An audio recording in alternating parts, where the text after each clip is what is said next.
Bonjour les Bubble Girls et Bubble Boys. Aujourd'hui nous allons observer le poisson fléchette magnifique ou poisson goby de feu. Alors regardez comme il est magnifique, ses couleurs se dégrader. Alors il vit de l'Afrique orientale aux îles Ryukyu, à Hawaï, aux îles Marquises et la Nouvelle-Calédonie.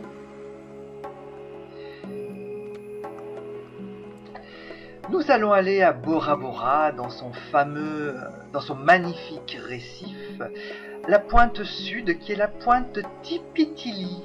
Voilà, nous allons y aller ensemble. Alors voici où ce poisson pourrait vivre, donc ces exemples de récifs, cette explosion de couleurs, de poissons exotiques, c'est absolument incroyable, je trouve ça extraordinaire. C'est un artifice de couleurs. Donc voici un exemple, regardez, toutes ces différentes formes de coraux. Voilà, donc absolument incroyable. Donc le voici, il est magnifique, il est superbe dans ce dégradé de couleurs.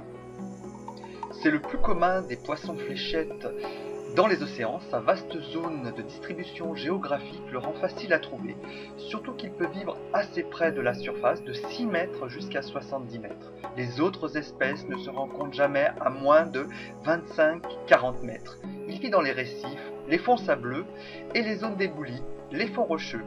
Ils ont un comportement étonnant, leur dorsale antérieure hypertrophiée est largement déployée et vibre de façon caractéristique s'ils sont inquiets. Du coup, ils rentrent dans leur terrier et ils ne tardent jamais à ressortir rapidement pour observer les alentours et gober les copépodes apportés par le courant. Donc on le voit dans son milieu naturel, voilà, toujours à gober des copépodes apportés par le courant, proche des éboulis, proche de son terrier, voilà, et monogame, toujours en couple, donc un mâle, une femelle. On voit moins ses couleurs électriques parce qu'il est dans son milieu naturel.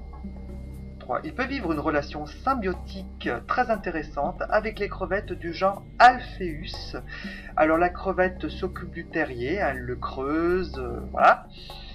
Le goby, lui, observe les alentours, si jamais il y a un prédateur, tout de suite il rentre dans le trou. La crevette, elle, reste en contact avec le goby par une des deux antennes, regardez bien. Et dès que le goby rentre, elle rentre aussi. Et elle profite aussi des restes de son repas. Donc c'est assez intéressant. Voilà, je vous laisse avec ces quelques images. N'oubliez pas de liker la vidéo juste en dessous. Je vous dis ciao, à bientôt.